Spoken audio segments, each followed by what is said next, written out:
గజం కేవలం 13,500 రూపాయలకి హైదరాబాద్ కి చేరువలో మీ సొంతింటి కలను నిజం చేసుకోండి శ్రీ వాసవి ప్రాజెక్ట్స్ తో. వివరాలకు ఈ నెంబర్లకు కాల్ చేయండి.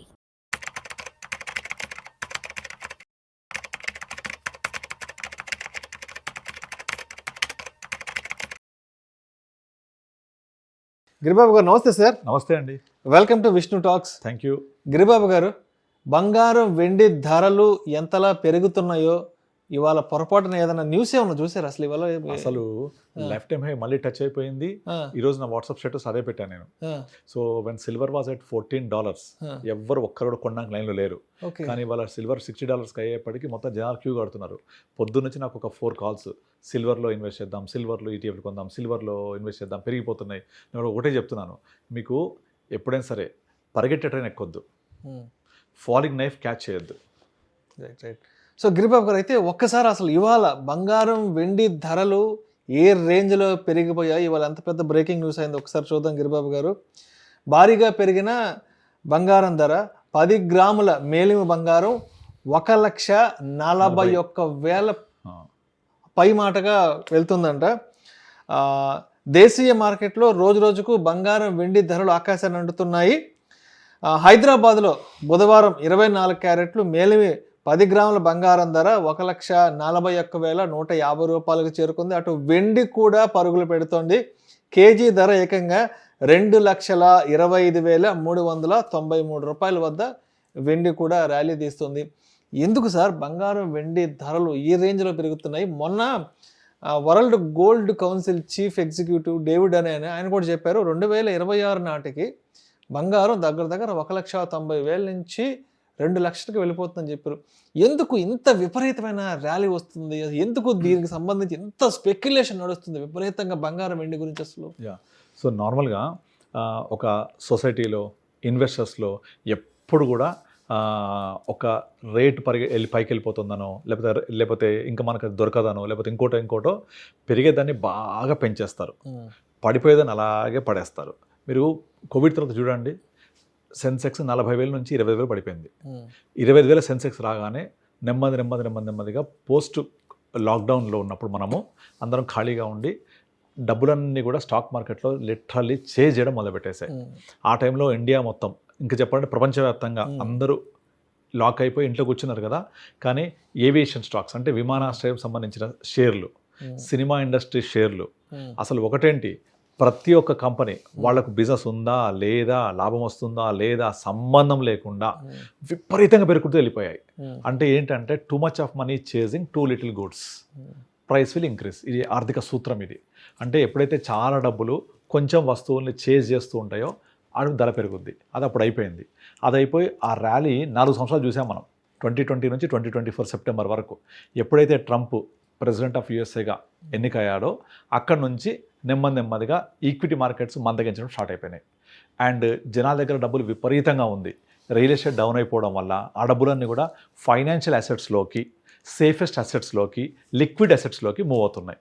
అర్థం చేసుకోండి, financial assets, liquid assets, safest assets move అవుతున్నాయి. ఎప్పుడైతే ఈక్విటీస్ తగ్గిపోవడం వల్ల, రియల్ ఎస్టేట్ పడిపోవడం వల్ల. అంతకుముందు రియల్ ఎస్టేట్ డౌన్ అయినప్పుడు డబ్బులని ఫస్ట్ ఈక్విటీకి వచ్చాయి. ఈక్విటీ డౌన్ అయిపోతున్నప్పుడు ఈక్విటీ నుంచి తీస్తున్నారు. ఇవాళ మార్నింగ్ కూడా ఇంకొక న్యూస్ చూశాను నేను, ఆల్మోస్ట్ ఈక్విటీస్లో దాదాపుగా 8.5 lakh crore ఎంతో విత్డ్రా చేశారు. ఎక్కడ పోతున్నాయి అవన్నీ కూడా? ఏవైతే పరిగెడుతున్నాయో ఆ పరిగెట్టే ట్రైన్ని క్యాచ్ చేయడానికి ట్రై చేస్తూ ఉంటారు, ఫాలింగ్ నైఫ్ పట్టుకోవడానికి ట్రై చేస్తూ ఉంటారు. సో నేను అందరికీ చెప్తున్నాను, పరిగెత్తే ట్రైన్ ఎక్కొద్దు, కింద పడతాం, సీట్లు దొరకవు అందులో, ఆగిన ట్రైన్ ఎక్కండి. సో స్టాక్ మార్కెట్ బాగా పడిపోయిందా, ఇన్వెస్ట్ చేయండి. Bad time is a good time. Entry opportunity ఉండాలి కదా. మార్కెట్ ఎప్పుడు పెరుగుతూ పోతే మరి కొత్తగా ఎంటర్ అయ్యే వాళ్ళకి ఎప్పుడు ఆపర్చునిటీ దొరుకుతుంది? ఎగ్జాక్ట్లీ. ఎప్పుడు ఆల్ టైమ్ హై కోసం చూస్తే మరి ఒక బిగినర్ లెవెల్లో మార్కెట్లోకి వచ్చే వాళ్ళు కూడా ఒక ఎంట్రీ దొరకాలి కదా.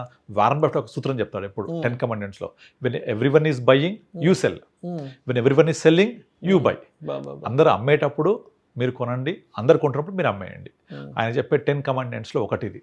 సో ఇది అందరికీ తెలిసిన విషయమే. కానీ ఎవరికి కూడా ఆగిన ట్రైన్ ఎక్కడం ఇష్టం లేదు, రిటర్న్స్ లేదు. లాస్ట్ 1 yearలో రీసెన్సీ బయాస్ అంటారు దీన్ని.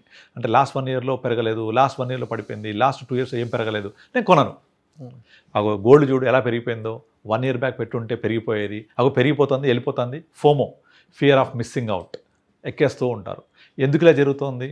ఒక 2 మినిట్స్లో మనము ఎందుకు జరిగిందో డిస్కస్ చేద్దాం. అంతర్జాతీయ అనిశ్చితులు ముఖ్యంగా 2024 సెప్టెంబర్ తర్వాత రైజ్ అయిపోయినాయి ఒక్కసారి. ఎప్పుడైతే ట్రంప్ ప్రెసిడెంట్ ఆఫ్ యుఎస్ఏగా ఛార్జ్ తీసుకున్నాడో జనవరి 20, అక్కడి నుంచి ఏం చేశారు, ఫస్ట్ అతను అమెరికా ప్రెసిడెంట్ అవ్వడానికి ముందు ఇచ్చిన వాగ్దానాలు ఏంటి, అమెరికా ఫస్ట్ అనే కాన్సెప్ట్ అతని క్యాప్ మీద రాసి ఉంటుంది, మేక్ అమెరికా గ్రేట్ అగైన్ అని. అంటే మనం ఆల్రెడీ మాట్లాడాం exactly, make America great again అంటే ఆల్రెడీ అమెరికా గ్రేట్ ఉండింది, మళ్ళీ గ్రేట్ చేద్దాం. మన మోడీ వెళ్ళి మీగా చేశాడు దాన్ని, మేక్ ఇండియా గ్రేట్ అగైన్ అని, మాగా మీగా కదా. మరి ఆ మాగా అనే స్లోగన్తో ఎలక్ట్ అయిన తర్వాత మన నీళ్లు నిధులు నియామకాల్లాగా local America first, Americans first అని కాన్సెప్ట్ తోటి ఇక ప్రతి ఏరియాని కెలికాడు. అండ్ ఇంకొకటి నెక్స్ట్ టైం పోటీ చేయడు, రాడు, ఛాన్స్ లేదు, 2 సార్లే కదా. కనుక వచ్చేసి ఏదైతే వాగ్దానం చేశాడో అవన్నీ కూడా ఇష్టం వచ్చినట్టుగా ఇంప్లిమెంట్ చేయడం మొదలుపెట్టేశాడు. మీరు పిల్లల్ని కన్నానికి అమెరికా వస్తే రావద్దు, H1B వీసా. ఇవాళ కొత్త న్యూస్ ఏంటంటే H1B visa only high salaried, high net worth, high grade ఎంప్లాయీస్కి మాత్రమే ఉద్దేశించింది. అది దాంట్లో కొత్త రోజు తీసుకొచ్చాడు, చదువుకునే వాళ్ళకి కొత్త రోజు తీసుకొచ్చాడు. ఇదంతా ఒక ఎత్తు అయితే, అప్పుడు ఏదో $1,00,000 కడితే ఎగ్జాక్ట్లీ మళ్ళీ కొన్ని రిలేషన్ ఇచ్చాడు. ఇదంతా ఒక ఎత్తు అయితే, రెండో వైపు ఏం చేశాడు, చాలా దేశాలన్నీ కూడా ఏవైతే రష్యా ఉక్రెయిన్ వార్ జరిగిందో ఆ రష్యా ఉక్రెయిన్ వార్ నడుస్తున్న టైంలో వీళ్ళు ఏం చేశారంటే ఆ రష్యాని ఇబ్బంది పెట్టడం కోసం యూరోప్ అంతా అమెరికాతో కలిసి రష్యాని ఇబ్బంది పెడుతూ వాళ్ళ స్విఫ్ట్ సిస్టమ్ని ఆపేశారు. ఆ స్విఫ్ట్ సిస్టమ్ని ఆపడంతో రష్యా వాళ్ళ యూఎస్డీని యాక్సెస్ చేయలేకపోయింది. రష్యా లాంటి కంట్రీయే యూఎస్డీ యాక్సెస్ చేయలేక ఇబ్బందులు పడుతూ ఉంటే మా చిన్న కంట్రీస్ పరిస్థితి ఏంటి అని ప్రతి ఒక్కళ్ళు కూడా ఆలోచించడం మొదలుపెట్టారు. అప్పుడే డీడాలరైజేషన్ స్టార్ట్ అయింది. డీడాలరైజేషన్, ఆల్టర్నేట్ టు డాలర్కి ప్రత్యామ్నాయంగా ఆలోచనలు వచ్చేసాయి. అది నచ్చలే వాళ్ళకు, ఏంటి మాకు ప్రత్యామ్నాయంగా ఆలోచిస్తారా అని. ఈ డీడాలరైజేషన్కి ఫస్ట్ అండ్ ఫార్మోస్ట్ ఉండేది సేఫెస్ట్ అవెన్యూ ఈస్ గోల్డ్. అందుకే మీరు కనుక హిస్టరీ చూస్తే 2013 నుంచే చైనా వాళ్ళ దేశంలో అడ్వర్టైజ్మెంట్ చేయడం మొదలుపెట్టింది. అందరూ గోల్డ్ కొనుక్కుంటూ ఉండండి, మీ యొక్క సేఫెస్ట్ ఇన్వెస్ట్మెంట్ లాగా ఉంటుంది, మీకు బాగుంటుందని అక్కడ ఉన్న ప్రజల్ని ఎంకరేజ్ చేయడం మొదలుపెట్టింది చైనా. మీరు చూడండి మీడియాలో ఉంటుంది. 13లో అంటే 12 సంవత్సరాల క్రితమే చెప్పింది, అలర్ట్ చేయడం మొదలుపెట్టింది. అలాంటి చైనా 2020 తర్వాత ఎప్పుడైతే ప్రపంచమంతా చైనాని ఏకాకి చేయడం మొదలుపెట్టారో ఈ వైరస్ గురించి, ఇక చైనా ఇదంతా డీడాలరైజేషన్లో ఫస్ట్ ఫ్రంట్ స్టెప్ తీసుకున్నారు వాళ్ళు. ఇక గోల్డ్ని విపరీతంగా కొనుక్కుంటూ పోవడం మొదలుపెట్టారు. అయితే వాళ్ళు కొనమే, అమ్మడం జరగదు, ఎప్పుడు జరుగుద్ది తెలియదు.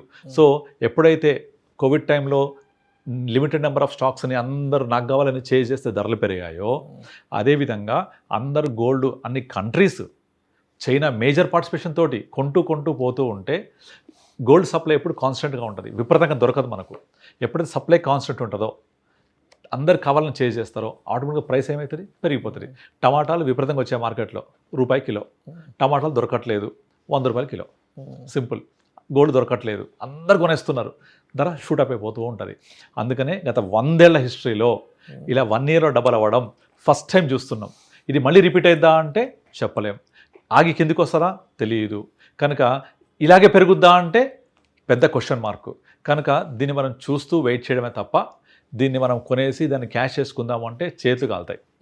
కానీ నాకు గనక ఇన్వెస్ట్మెంట్ చేస్తే రిటర్న్స్ రావాలి అనుకుంటే ఈక్విటీ మార్కెట్ చాలా డౌన్లో ఉంది ఇప్పుడు, lot of opportunities available there. కళ్ళు మూసుకొని ఈక్విటీ మార్కెట్ ఇన్వెస్ట్ చేయండి. ఇన్వెస్ట్ చేస్తే కోవిడ్ తర్వాత మళ్ళీ అలాంటి ఆపర్చునిటీ ఇప్పుడు కనపడుతుంది క్లియర్గా.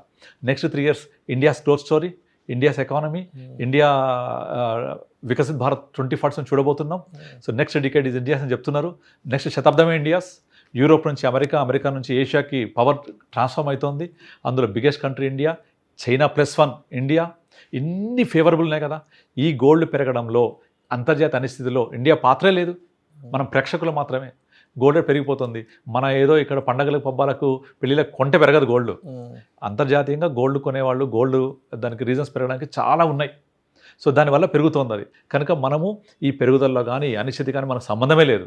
కనుక అనవసరంగా మనం వాళ్ళతో వెళ్ళే బదులు మనకు ఆపర్చునిటీస్ ఇన్వెస్ట్ చేసుకుంటే డెఫినెట్లీ డబ్బులు వస్తాయి.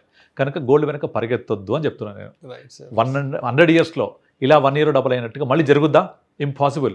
అండ్ గోల్డ్కున్న ఇంకొక లక్షణం ఏంటంటే ఒక డికేడ్ పడుకుంటుంది అది. 13లో మీరు గూగుల్లో చెక్ చేసుకోండి, 2013 ఏప్రిల్లో ఎగ్జాక్ట్లీ 30,000 గోల్డ్, 13 ఏప్రిల్ గూగుల్లో కొట్టండి వచ్చేసరి గోల్డ్ రేట్ ఇన్ 13 ఏప్రిల్ కొట్టండి 30,000 చూపిస్తుంది. గోల్డ్ రేట్ ఇన్ 2024 ఏప్రిల్ కొట్టండి 60,000 చూపిస్తుంది. అంటే 13 నుంచి 24 11 సంవత్సరాల్లో జస్ట్ డబలే అయింది. ఈ 11 ఏళ్లలో 13 నుంచి 19 వరకు ఏం పెరగలేదు. సంవత్సరానికి 1000 రూపాయలు పెరగలే. 13లో 30,000, 19లో 35,000, 20లో కోవిడ్ అప్పుడు 40,000, 20 నుంచి 24, 20, 21, 22, 5 సంవత్సరాలలో 40 నుంచి 60 అయింది. 1 ఇయర్లో 60 కాస్త 140 అయింది. అది మళ్ళీ జరుగుద్దా తెలియదు. డెఫినెట్లీ జరగకపోవడానికి ఛాన్స్ ఎక్కువ ఉన్నాయి. సో బెటర్ దాని వెనక పరిగెత్తొద్దు. ఇక దానికి బ్రదర్ సిల్వర్కి ఇంకొక అడ్వాంటేజ్ ఏంటంటే ఇండస్ట్రియల్ ప్రొడక్టివిటీ కింద వాడతారు దాన్ని. కనుక సిల్వర్ కూడా 100 ఏళ్లలో ఇలా ఎప్పుడు బిహేవ్ చేయలేదు. కనుక గోల్డ్ అనేది ఆర్నమెంట్గా దాచుకోవడానికి దేశాలు కొంటూ జరుగుతున్నాయి. ఎట్లనో సిల్వర్కి ఏమో ఇండస్ట్రియల్ ప్రొడక్టివిటీ, ఇండస్ట్రియల్ యూసేజ్, ఈవీలో, సోలార్లో యూజ్ చేస్తున్నారు కాబట్టి సిల్వర్ కూడా చాలా స్కోప్ ఉంది పెరగడానికి. అందుకే కొంటున్నారు. ఎంతవరకు పోద్దో ఎవరికి తెలియదు. ఎందుకంటే ఒక లెవెల్ పోయిన తర్వాత అఫోర్డ్ చేయలేరు ఎవరు. అప్పుడు అనవసరం కాస్ట్లీ అయిపోతుంది, ఇరుక్కుపోద్దు. లైక్ రియల్ ఎస్టేట్లో ఎలాగైతే 23లో అందరూ హైయెస్ట్ ప్రైస్లో కొన్నారో ఇరుక్కుపోయారు కదా. అమ్ముదామంటే బయ్యర్ లేడు కదా. 3 సంవత్సరాలు అయింది అమ్ముదామంటే ఎక్కడ ల్యాండ్ సేల్ అవ్వట్లేదు, బయ్యర్ లేడు, ప్రైస్ హైక్ అయిపోయింది. తక్కువ ప్రైస్కి నువ్వు అమ్మవు, ఆ ప్రైస్లో కొనేవాళ్ళు దొరు. సేమ్ పరిస్థితి గోల్డ్ కూడా అవుతుంది, లేదు సిల్వర్ కూడా అవుతుంది. Better wait and watch. కావాలంటే కన్జంప్షన్ కోసం అయితే కొనుక్కోండి. ఇంట్లో పళ్ళెం చేసుకుంటా, దేవుడి ప్రతిమ కావాలంటే సిల్వర్ కొనుక్కోండి.